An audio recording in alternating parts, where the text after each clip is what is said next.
మరి ఆనాడు ఉమ్మడి ఆంధ్రప్రదేశ్లో ఉన్నప్పుడే మనకి ఇబ్బంది అవుతుంది కృష్ణా నది కర్ణాటకను దాటి రావడం అని చెప్పి పెద్ద ఎత్తున సుప్రీంకోర్టులో కేసేస్తే ఆల్మట్టి డ్యామ్ హైట్ పెరగకుండా ఉమ్మడి ఆంధ్రప్రదేశ్లోనే మనందరికీ కూడా స్టే వచ్చింది.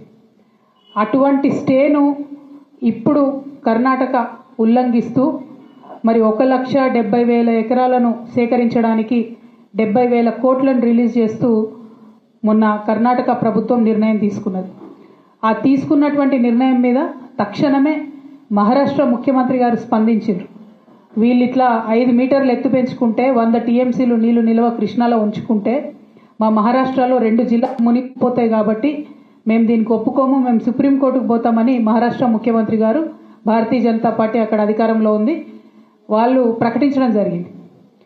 మరిగా మన తెలంగాణ అత్యంత దారుణంగా మనం దుఃఖపడతాం. ఒకవేళ ఆల్మట్టి కనుక 5 మీటర్లు హైట్ పెంచుకొని 100 టీఎంసీలు కనుక వాళ్ళు నిల్వ ఉంచుకుంటే నిజంగా కూడా మన తెలంగాణ ప్రాంతంలో ఉన్న కృష్ణా నదిలో క్రికెట్ ఆడుకునుడు తప్ప ఇంకో దానికి పనికిరాని పరిస్థితి వస్తుంది. ఇప్పటికే నారాయణపూర్ దాటి ఆల్మట్టి దాటి మన తెలంగాణకి కృష్ణా నది రావడానికి ఆగస్టు దాటిపోతుంది. అయితే బీభత్సంగా వర్షాలు పడితే తప్పితే వరద రానటువంటి పరిస్థితి మనకి ఇప్పటికే ఉన్నది. అటువంటిది ఇంకొక 5 మీటర్లు పెంచితే 100 టీఎంసీలు నిల్వ ఉంచితే కృష్ణా నది అనేటటువంటిది కనుమరుగయ్యే పరిస్థితి కనబడుతుంది.